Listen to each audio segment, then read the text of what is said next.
Bom dia, é isso, Ana, Louro, tá todo mundo de olho em 2019 e claro que não é coincidência que sexta-feira e felicidade tem 10 letras. Aliás, felicidade para muita gente é o avanço das tecnologias que dão esperança. Esperança para quem perdeu a capacidade de andar. Pesquisadores do Hospital das Clínicas de Ribeirão Preto, em parceria com médicos de outros países, descobriram que o transplante de células-tronco é mais eficiente que o tratamento convencional com remédios. A maioria dos pacientes que fez o transplante voltou a andar. Hoje o sorriso da Martinha é enorme, só que 23 anos atrás, a vida dela mudou quando foi diagnosticada com esclerose múltipla. A dona de casa viveu momentos difíceis ao perceber que estava perdendo os movimentos do corpo. E o pior, os remédios já não faziam mais efeito. Caminhar era muito terrível, porque não tinha equilíbrio para ficar andando tudo e era muito difícil, porque tropeçava muito e não tinha força também para andar. A esclerose múltipla é uma doença autoimune que afeta o sistema nervoso central. Entre os sintomas estão a perda da visão, dor, fadiga e o comprometimento da coordenação motora.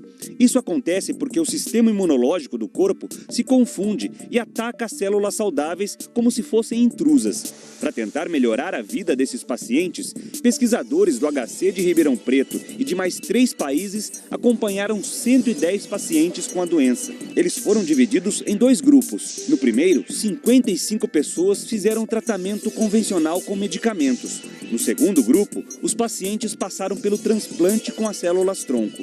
Os médicos ficaram satisfeitos com os resultados. A pesquisa mostrou que as células-tronco conseguiram refazer o sistema imunológico dos pacientes. Dos 55 transplantados, 52 ficaram livres dos medicamentos e tiveram a doença controlada. Já dos pacientes que tomaram os remédios, 22 pioraram.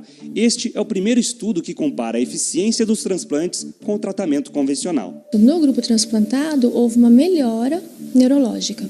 Então, esses pacientes eles tiveram uma capacidade neurológica melhor. Andar, força, todas essas funções. No grupo tratado com as medicações convencionais, 60% deles reativaram a doença. A Martinha fez o transplante e alguns movimentos que há pouco tempo eram impossíveis para ela, hoje são feitos sem esforço.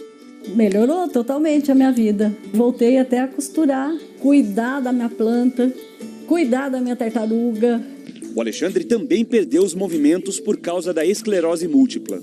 Eu não tinha força para ficar em pé, né? Parecia que eu ia dobrar, fechar no meio assim. Depois do transplante com células-tronco, voltou a andar e dirigir. Hoje, cada gesto é uma grande vitória. Quero ver essas meninas crescer, quero ver elas terminar os estudos, sabe, se formar. Quer ver as suas filhas se casarem? Quem é que vai entrar caminhando com elas na igreja? Vai ser eu, né?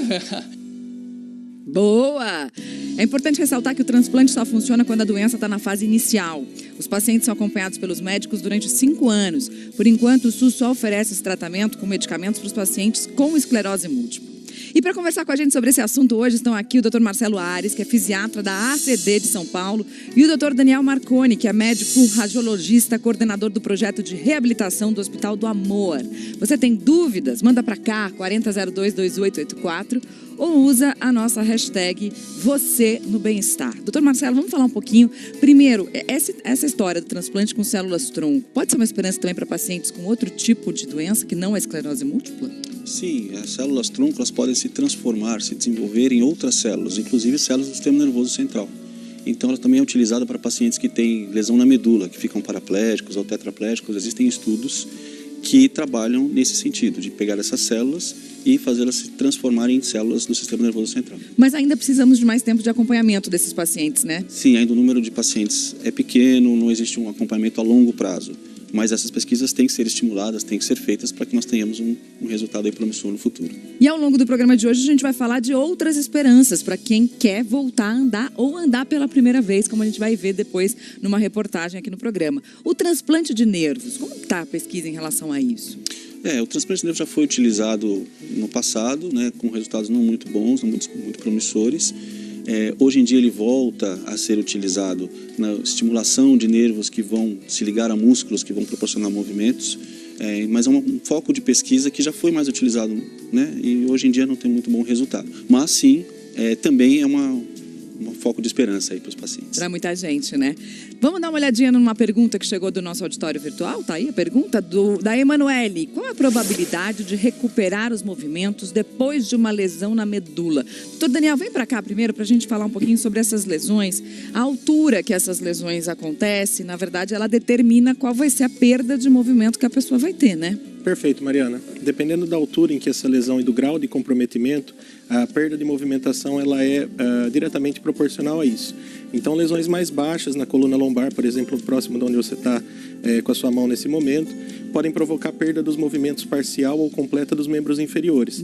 Quanto mais alta essa lesão, maior o grau de comprometimento, podendo chegar a braços, pernas, enfim. E aí a pessoa pode ficar tetraplégica, se for Sem uma lesão, dúvida. por exemplo, na cervical, né? Sem dúvida. E o que muita gente não sabe, né, doutor Marcelo, é que a maior causa das lesões na coluna é acidente de trânsito, gente. Exatamente. Não é isso? A gente vai ver aqui uma ilustração para falar sobre isso. Isso em estatísticas mundiais, estatísticas nacionais, a principal causa de lesão na medula, de trauma na medula é o acidente de trânsito. Então é muito importante que as pessoas também se atentem ao detalhe da prevenção, né? Porque esses acidentes acontecem principalmente nessa época de festa.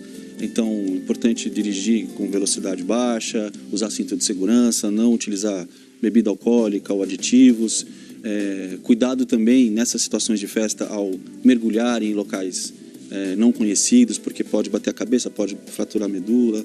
Então, é muito importante pensarmos também na prevenção, porque essa é uma causa muito comum, não só aqui no Brasil, mas no mundo inteiro. É isso, né, gente? Hoje é o dia que tem um monte de gente querendo pegar a estrada, querendo chegar logo, as folgas, as férias. Por isso é importante ficar super atento. Daqui a pouquinho a gente vai falar sobre próteses. Elas estão cada vez mais leves, com mobilidade maior. Mas o caminho para a adaptação de uma prótese não é simples, não. É uma longa jornada. A gente vai mostrar isso já já.